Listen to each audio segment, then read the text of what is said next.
Hello everyone, my name is Abhishek and I am a mathematics faculty at askIITians. And in today's class, we are going to start the chapter whose name is coordinate geometry. And this is one of the easiest chapter that you have in your class 10th.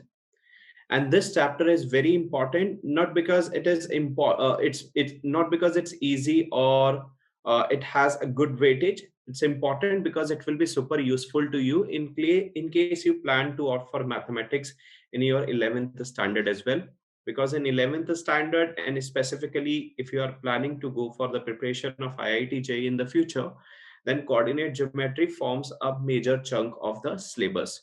So be very attentive while we discuss this topic, and feel free to stop me wherever you feel you haven't understood anything that I'm trying to explain. Okay? And before we start this topic, the first thing, as we always do, we are going to discuss what is the weightage of this particular chapter in boards as well as in the Olympiad. So if I talk about boards, guys, then in boards you can expect questions carrying around 6 marks from this chapter, that is coordinate geometry. And believe me, it's very easy chapter. It's just that you need to practice different types of problems. Okay, but all the problems are done on the similar lines. If you make sure that if you practice good number of problems after understanding the formulas, what's the logic behind the formulas and all, you will not face any problem in tackling any type of problem that you are going to come across from this chapter. So board weightage is 6 marks as mentioned here. And the Olympiad weightage means the weightage that you have in NTSC or in IMO, then you can expect around 2 to 3 questions, although it can increase also. You might say around 3 to 4 questions also. There is a little variation that you can see every year. So you can say on an average from 2 to 4 questions can be expected from this chapter, that is coordinate geometry. So like I believe these 6 marks that you have in board, the weightage that this particular chapter carries in board, it's super easy to get 6 by 6 from this chapter. So let's start this chapter and let's see which topics are we going to cover in today's session. All right. So that there are two important topics and there are two fundamental topics that we are going to cover in today's session. The first topic that we are going to cover is axes and quadrants. That is the basic of or that's a basic of this particular chapter, which is coordinate geometry. And the second thing which we are going to discuss is distance formula. This topic, distance formula, it's an important topic. You can expect question from this topic in your board examination, and sometimes you can see questions in Olympiads or Olympiad examination as well. But the questions which you might see in your Olympiad examination, they might be a little tricky compared to the questions that you see in your board examination. All right. And before we start this topic, it's very important to know, like, why are we reading this chapter? Is there any relevance this chapter has as far as our real life is concerned? Or like, is there any use that we have of this particular chapter when it comes to real life? So yes, there are multiple uses. I'm not saying there is a single use. There are multiple uses that we have of this particular chapter in our real life. And let me give you a brief idea of one of the use. I'm sure we all are aware of aeroplanes, right? I'm sure like you must have gone, or you must have at least have had an experience of one flight in your life for sure, right? Now, what happens, or how the air traffic is being managed by the air traffic controller? See, when it comes to this air traffic and all, coordinate geometry plays a very important role. Okay, the first thing which coordinate geometry helps you to know when it comes to this air traffic, the first thing that it will help you to know is it will help you to exact location of know the exact location of plane. Okay, exact location of plane. And that exact location of plane is determined considering longitude and latitude that you must have studied in your SST as well. Okay, social studies, right? Now that latitude and longitude helps us to determine the exact location of any plane at a particular instant of time. For example, let us consider this plane. and that exact location helps us to know like how much time will it take for a plane to travel from from one place, that is A, to another place. Let's say that place is B. So this is very important. The like knowing the real time location of any plane is super important for us to know like how much time or how much waiting time is there for a plane to arrive, or how much time it will take for to cover distance from place A to another place B. The second thing is, we have observed that at a time many planes fly in the sky, but we rarely hear that the two planes crashed into one another. Okay, so how does that happens? That happens again, like coordinate geometry plays a super important role in that as well, because coordinate geometry helps us to know the real time location of any plane at that instant. For example, if I talk about this plane, and if I talk about, let's say, this plane, then the real time location or the location of these two planes at any particular instant of time gets updated automatically in the system, and that helps the air traffic controller know like where these two planes are, what is the distance between them, or are there any chances of the crash of these two planes crashing into one another or not. Like these all things are being managed by the air traffic controller, but he like what is the mathematical concept behind it? The mathematical concept behind it is the use of coordinate geometry. You will study this thing in depth when you will go for your higher education after your 12th standard. So the first example, a real life example which I told you, is it helps you to know the exact location of a plane. And what does, like how that is helpful for us? First is, it helps us to know the time that will be taken by plane, the time that will be taken by plane to cover a certain distance, to cover a certain distance. And the second thing which it helps us is, it also helps us in us in managing air traffic, managing air traffic, right? And how does it helps us? It also helps us in avoiding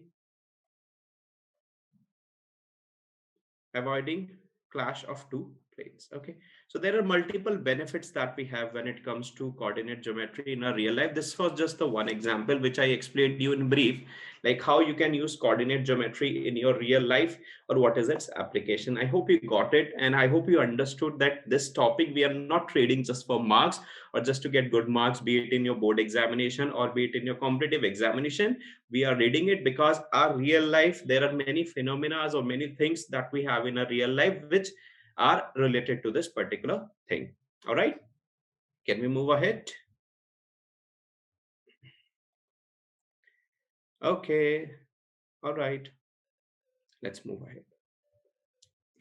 Okay, as discussed, the first topic that we have is axis and quadrant. So this is very important for us to understand, guys. What is axis? Like, what are the axes we have? What are quadrants? What are the important points that you need to keep in mind? See, if you see this figure, guys, here, okay, if you see this figure, we have two lines here. One line we have horizontal line. This horizontal line that you have, when I say horizontal line, means a line which is like this. Okay, this horizontal line that you have here, this horizontal line is referred to as x-axis. Remember this. Okay, so this horizontal line that you have here, this is referred to as x-axis. This vertical line that you have here, this vertical line is referred to as y-axis. Remember this. And the point where the x-axis and y-axis both are going to cut each other, or both, like the point where they both are going to meet each other, that point is referred to as origin. So this point that you can see here, guys, this point is referred to as origin. And we studied in junior classes as well that on the right side of origin, the points that are going to lie on the x-axis, they are going to be a positive sign, right? So here you are going to have positive values of x on x-axis. Here you are going to have negative values on x-axis because this is on the left hand side of the origin. Above origin, you are going to have positive values on y-axis, and below origin you are going to have negative values on y-axis. Okay, so this horizontal line that you have, this is referred to as x-axis. Remember this.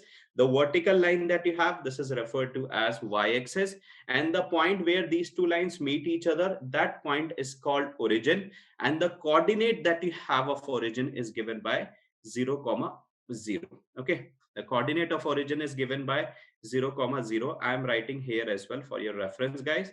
So origin, let's say if I denote it by O, then the coordinates of origin will be given by 0 comma 0.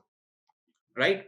Now comes what are quadrants, guys. See, you have x-axis. Okay, let's say this is my x-axis and this one is my y-axis. So what is happening? This x-axis and y-axis, they are dividing this plane that I have into four equal parts, right?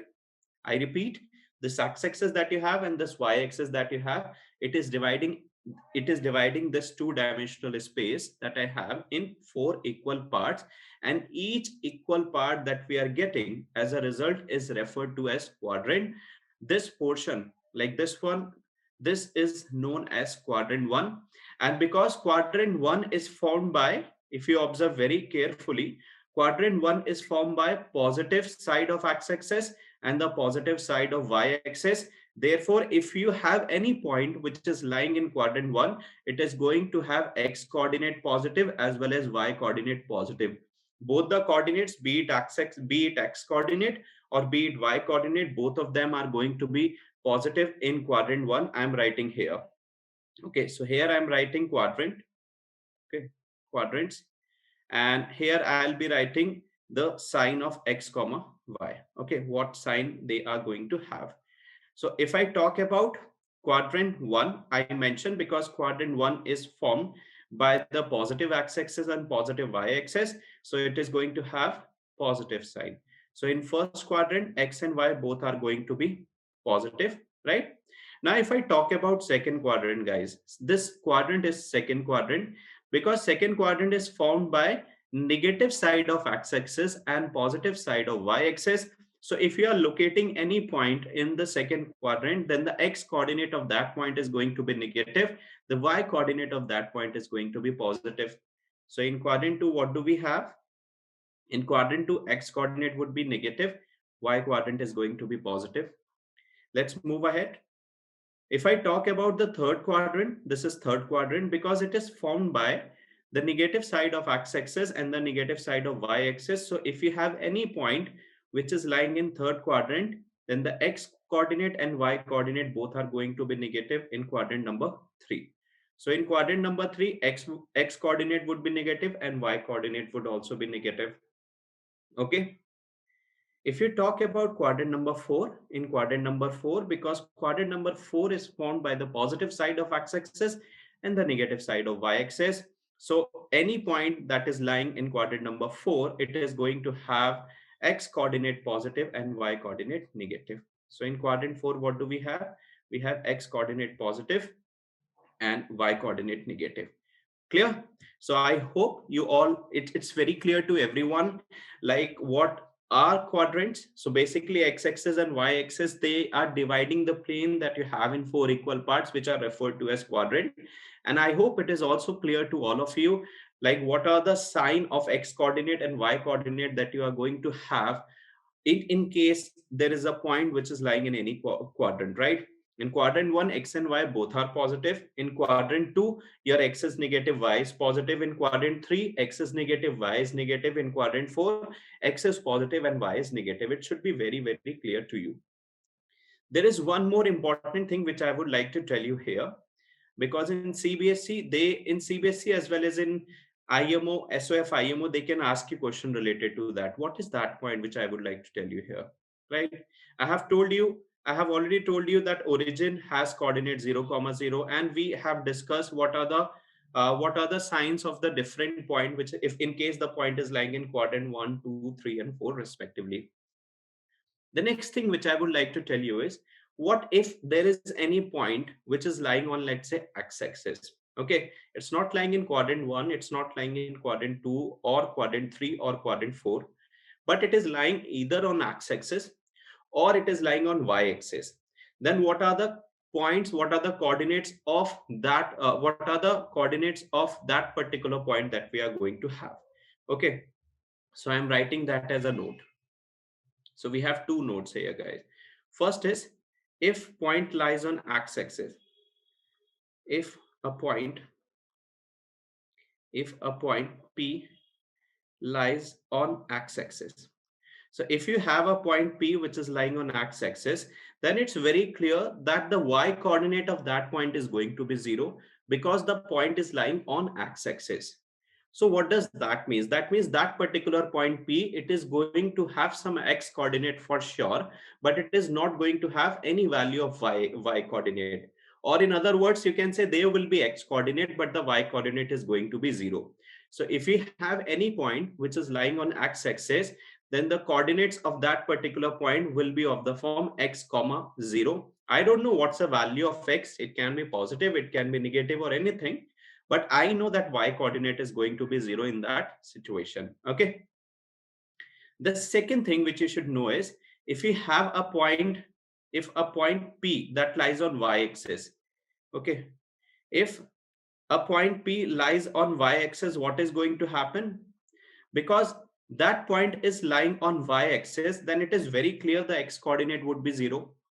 So if you have any point which is lying on y-axis, it's very clear that x coordinate would be 0 and y coordinate is going to have some value. Okay, then that point P will have coordinates of the form 0 comma y.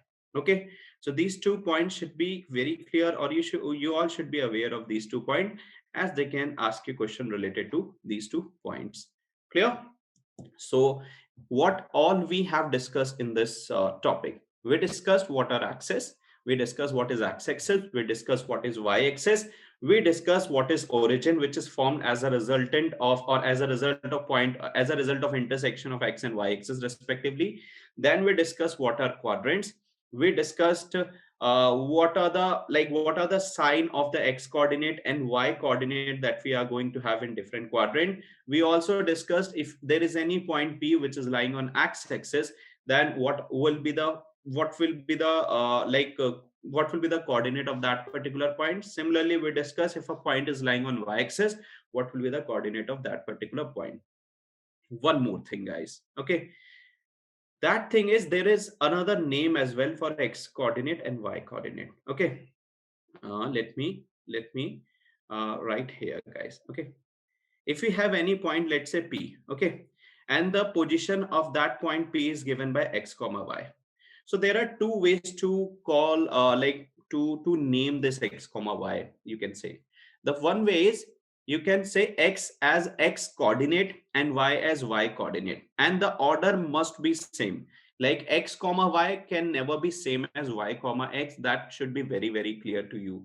Okay, x comma y has to be x comma y. Here the order in which these values are written is super important. You cannot you cannot shuffle these values. Okay, you cannot write x comma y as y comma x. There is one more name we have for the x coordinate, and that is abscissa. Okay, we also called x coordinate as abscissa, and we also call y coordinate as ordinate. Okay, so in case you come across this term abscissa, then do not feel like, do not get confused. Abscissa means we are talking about x coordinate, and ordinate means we are talking about y coordinate. And as I told you, the order must be kept in mind. If you are saying 2 comma 3, that means x coordinate is 2, y coordinate is 3. You cannot call 2 comma 3 as 3 comma 2 until and unless these both are same, right? Means they are same, like x coordinate and y coordinate both are same. Is it clear?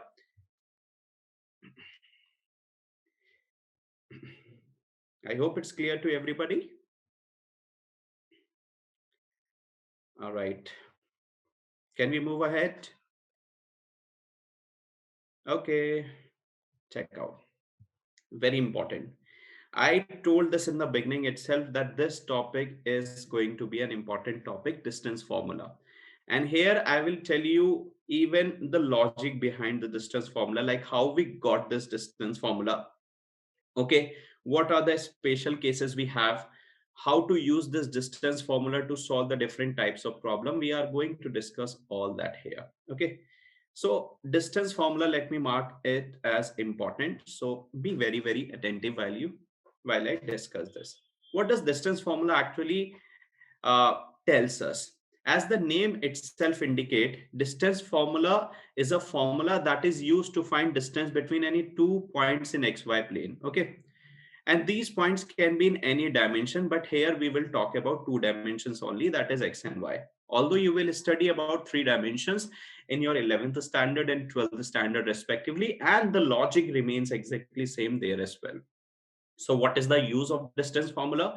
Distance formula says that if you have any 2 points in your xy plane, for example, here in the figure, this is one of the point you have, and that is the another point you have. If I call this point as P1, let's say I'm going to give it a name, and if I call that point as P2, then you can find out the distance between P1, P2, or you can find out the length of P1 and P2 by using this formula. Okay. And what does this formula says? That the distance between P1, whose coordinates are x1 and y1, which you can see here, P1 whose coordinates are x1 and y1, and P2 whose coordinates are x2 and y2, is given by d is equal to square root of x2 minus x1 whole square plus y2 minus y1 whole square. Okay. Now, it's not that this formula is applicable only for the points which are lying in quadrant number 1, as you can see in the figure. It does not matter where the location or what's the location of the 2 points under consideration is. It can be in quadrant 1, it can be, the points can be in quadrant 2, the points can be in quadrant 3, they can be in quadrant 4, they can be on x-axis, they can be on y-axis, anywhere. Okay, one of the point can be origin also, right? So the points can lie anywhere in this 2-dimensional plane that you have, but the formula is going to remain exactly same. It's just that you have to be a little bit careful when it comes to the calculation part. Okay, clear what is the use of distance formula? Now comes how we got this distance formula. So we are going to discuss that. So for that, I will draw a small figure here. Let's say this is my y-axis and this is my x-axis. Okay, that's my x-axis. Okay, and that's my y-axis. This is origin, let's say. This is origin. Okay, and I have chosen any 2 points here. Let's say this is point P, and this point P has coordinate x1, y1. This point P has coordinate x1, y1. This is another point, let's say Q, which has coordinate x2, y2. Clear? And I want to find out the distance between P and Q. Clear? That means I want to find out the formula for the distance between P and Q. So here we will be doing some construction, guys. And the construction is that I will be dropping a perpendicular from point P on x-axis. Let me call this as M. And since this perpendicular is drawn from point P, it is going to have coordinate x1, 0. Okay. Then I'm going to draw a perpendicular from point C on x-axis. Okay. Let us call it N. Then because it is drawn from point Q, whose coordinates are x2, y2, therefore point N is going to have coordinate x2, 0. Clear? After that, I am going to draw a line which is parallel to x-axis and intersecting y-axis at T, let's say. Okay. Then this point T is going to have coordinate 0, y1. Clear? And then again we have drawn one line which through Q, which is parallel to x-axis, and that is intersecting y-axis, let's say at U. Okay, so it is going to have coordinate 0, y2. Let me extend this TP here. And when I extended this TP, let us assume that it is intersecting QN at, what should I call it? We can call it, let's say B. Okay. All right. So this ON, because the coordinates of point N is x2, 0. So this ON is going to be x2, right? The coordinate of M is x1, 0. So this is going to be x1, understood? And because ON is x2, OM is x1, therefore this MN is going to be x2 minus x1. I hope it's clear to everybody. This is x2 minus x1. And if Mn is x2 minus x1, then Pb is also going to be x2 minus x1, as this figure that you have here. Let me highlight that. This figure that you have, which is Pm and B, this is acting as a rectangle. And we know that in a rectangle, the opposite sides that you have, they have same length. Okay. So this is also going to be x2 minus x1, right? Now, if I talk about Q, then the distance of this point Q, the perpendicular distance that I have of this point Q from the x-axis, that is y2. So that means this Qn is going to be equals to y2, right? And the perpendicular distance of point B from x-axis is y1. So this Bn is going to be y1. So since we know the length of Qn, you know the length of Bn, and if you want to find out Qb or Bq, then you can subtract these two values. So this Bq is going to be equals to what? This Bq is going to be equals to y2 minus y1. Understood? Y2 minus y1, right? Now I will be moving, or I am going to consider this triangle, guys, that I have, which is P, Q, and B. So I'm writing what all we have here, all the dimensions that we have here. We have ON is equal to x2. Okay. We were having OM was x1. And from here we calculated MN, okay, which was equals to PB, and the length was equal, and the length is equal to x2 minus x1. Okay. So this is one of the most important thing we got here, because we are going to use this result. Let me call it result number 1. Okay. Similarly, what do we have? We were having Qn is equal to y2.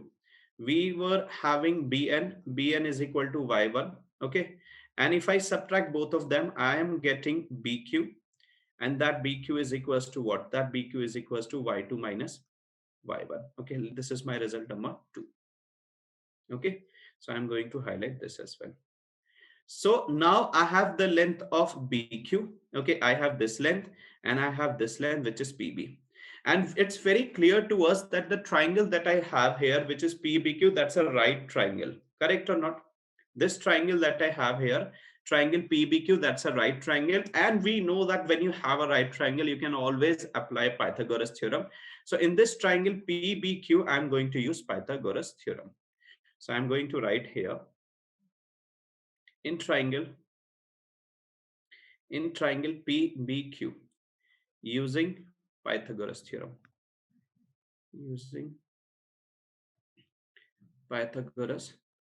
Okay. So if I use Pythagoras theorem, what will I get? Check out. We will get PQ square is equal to PB square plus PB square plus PQ square. You will have PQ square is equal to PB square plus BQ square. Okay. And we wanted to find out PQ square only. We wanted to find out PQ only, right? Because PQ denotes the distance between point P and Q, whose coordinates we are already aware of. And we know the length of PB. PB is x2 minus x1, which is very clear from here, right? PB is x2 minus x1. You can check from here, guys, right? And BQ is y2 minus y1. So I'm going to put both the values here. So we have PQ square, that will be equals to what? That is PB. This is P, guys. 1 second. Okay. So this is going to become x2 minus x1 whole square, plus this is y2 minus y1 whole square. Okay. If I take a square root on both the sides, I will get PQ is equals to square root of x2 minus x1 whole square added to y2 minus y1 whole square. Because the length is always positive, it's a scalar value, that's why we are going to consider only positive sign. So this formula that we got here, this is the distance formula that we have. Okay, this formula is distance formula, this formula. Okay, now I am going to tell you few important points related to distance formula, guys. Okay, What are those important points that we are going to discuss related to distance formula? Check out. First is, because if you look at the terms that we have inside the square root sign, this is x2 minus x1 whole square, right? And that is y2 minus y1 whole square. That means we have a square of these terms. And when you have a square of these terms, the sign that you have inside the bracket, that do not matters. For example, I know 2 square plus 2 square is 4, as well as minus 2 square is also 4. So plus two, whether I have the square of plus 2 or I have the square of minus 2, still I'm going to get the same result. So this formula that you have here, you can also write it like this, guys, if you want. This PQ can be written as square root of x1 minus x2 whole square, okay, plus y1 minus y2 whole square. That will not affect your result in any sense, okay. But yes, you have to be a little bit careful when it comes to the calculation part. If you make mistake in the calculation, no, only God can save you, okay. What is the second point we have? The second point is, what if your one of the point is origin, okay. I'm taking a special note. You can say, if one point is origin, then what happens? If one point is origin, if one point is origin, okay. So let's say P point is origin, and we know the coordinates of origin, which is 0 comma 0, and the other point Q is, it's having coordinate x1 comma y1. It might lie anywhere except origin, okay. Then if you want to find out PQ, what will you have? You are going to have a square root of x1 minus 0 whole square added to, you will have y1 minus 0 whole square, okay. Or if you simplify it, what will you get? You will get PQ is equals to square root of x1 square plus y1 square. So if your one of the point is origin and the second point that is under consideration, it has coordinate x1 and y1, then the distance between the 2 points is given by square root of x1 square plus y1 square.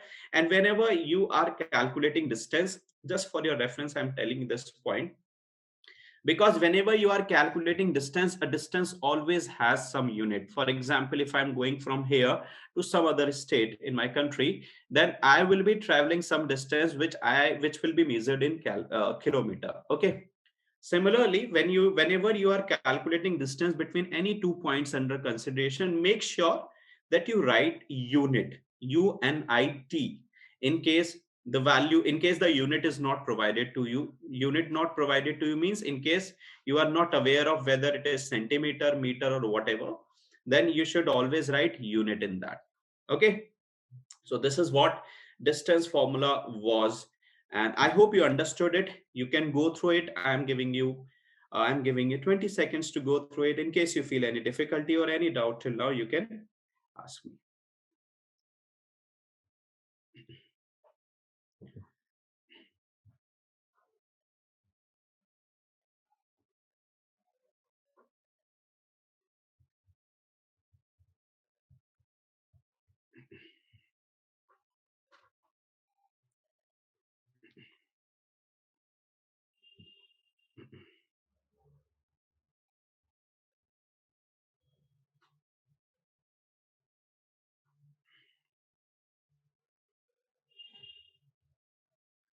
All right, so okay, all right, then let's move ahead.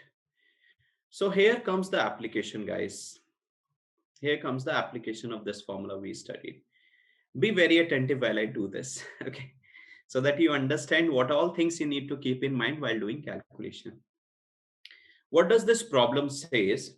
This problem says the coordinates of the point on x-axis. The point is lying on x-axis, so this tells us that the y coordinate of that particular point is going to be 0, which are at a distance of 5 units from this point, okay. So they are actually asking you what are the coordinates of the point which is lying on x-axis, whose distance from this point 6 comma 3 is equals to 6 comma minus 3, that's equals to 5 units. So let's see how it can be done. So check out. So since one of the point which we have to find here, it lies on x-axis. So it's very clear that the point will be of the form x comma 0. The y coordinate is going to be 0. And let me call that particular point as P. So this is P, and it has, let me draw it here. One second. This is P, and it has coordinate x comma 0. Okay. The other point that you have under consideration, it has coordinate 6 comma minus 3. So let us call that Q. So this Q has coordinate 6 comma minus 3. And the distance between these 2 points PQ is equal to what? That is equal to 5 units. Okay. All right. So we know, as per distance formula, from distance formula, what do we have? From distance formula, if we calculate this PQ, what are we going to have? You are going to have a square root of 6 minus x whole square, right?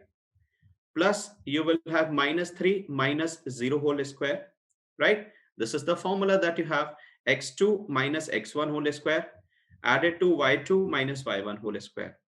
But the length of PQ is already provided to us, which is equal to 5 units. So I'm going to replace PQ by 5. So I have 5 is equal to square root of 6 minus x whole square plus this is going to become 9. If I take square on both the sides, I will be getting 6 minus x whole square plus 9.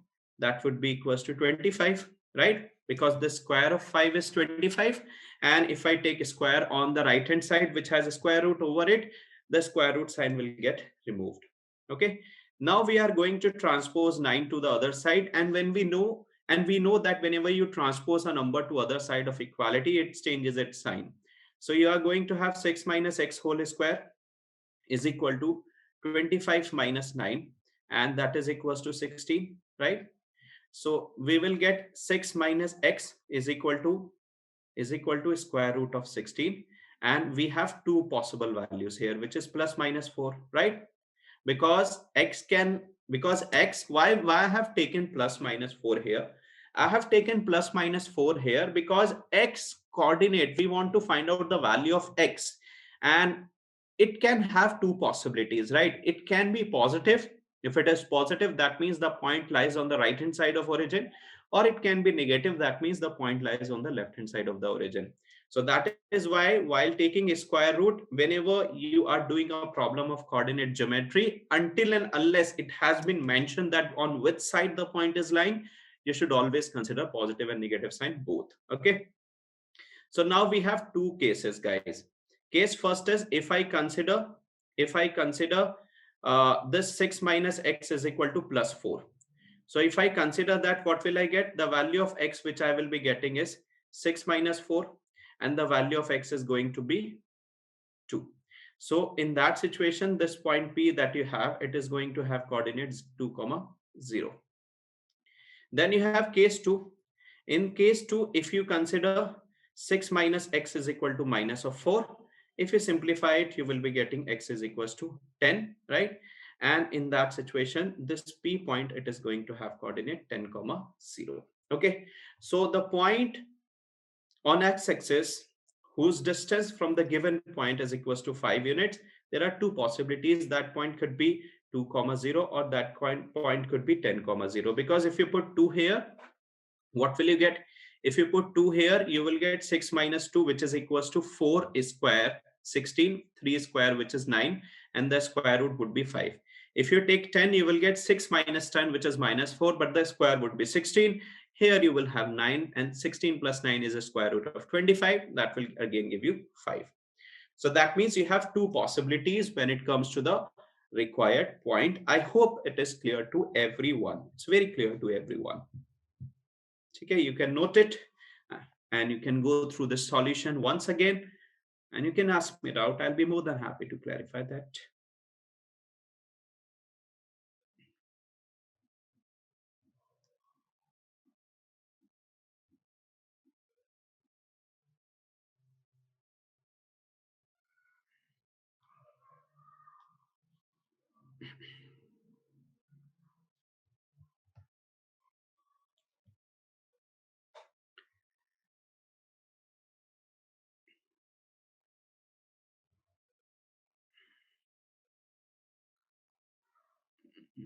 case 1 and we have case 2.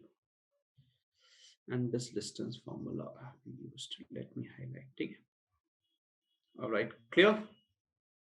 All right, then let's move ahead. They have given you the explanation here. You can check.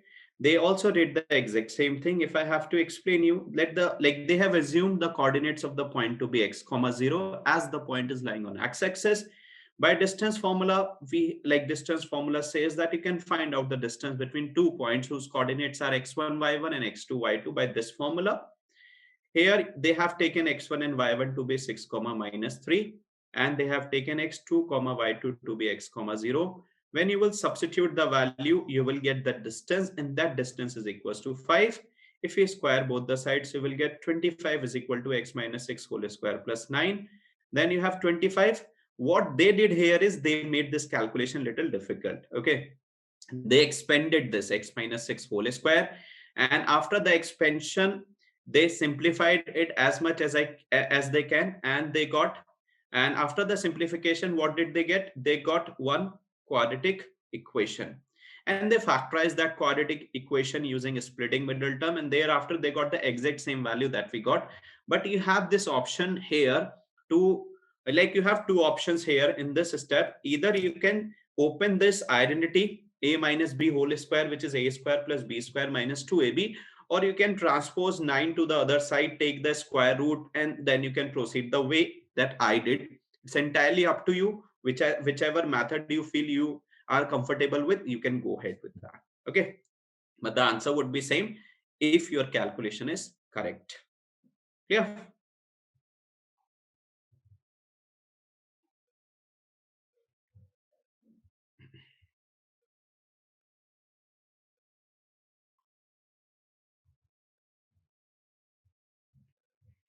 All right, let's move ahead. Okay, now we have three questions that you guys need to practice, but I'll try to take at least one question from here, the good one. The first one is, if the distance between these points is 5, the points are 5 comma minus 2 and 1 comma a, then find the value of a. This you have to try yourself, guys, because it's very similar to the problem that we did just now. तो कुछ तो खुद भी try करना चाहिए, right? What does it say? Is find which point on y-axis is equidistant from these 2 points. They are asking you which point is there on y-axis that is at equal distance from these 2 points. So basically what you need to do, you need to consider that point as 0 comma y because it is lying on y-axis, and then you need to find two distances, equate them, get your answer. Then the third is, you have find the distance, find the point on the y-axis, each of which is at a distance of 13 unit from this point. Okay, so that means you have to find out the point on y-axis whose distance from the given point is 13 unit.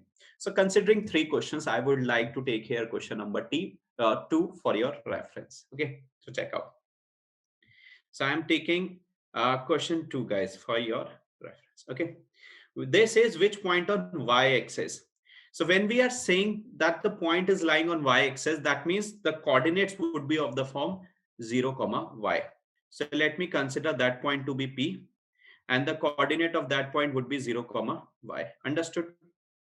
And it is equidistant from these 2 points. You can call one of the point to be a, whose coordinates are 12 comma 3, and the other point is, let's say, b, whose coordinates is minus 5 comma 10. Okay, now let me join this.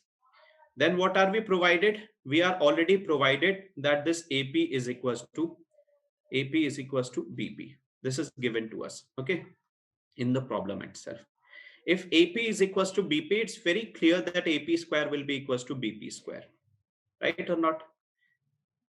So I can calculate AP square by using distance formula. AP square will be what?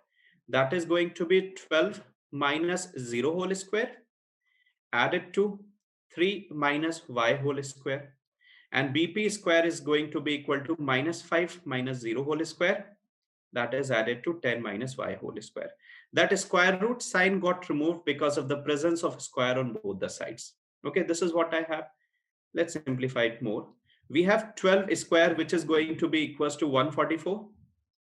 That is going to be equals to 144, right? Plus What do we have? You have 3 minus y whole square. So you can use the identity of a minus b whole square. You will have 9 plus y square minus 6y. That's equals to what? That's equals to minus 5 square plus 10 minus y whole square. So minus 5 square is 25. 10 minus y whole square is a square, which is 100, plus b square, which is y square, minus 20y. Okay. On both the sides, your y square is going to get cancelled.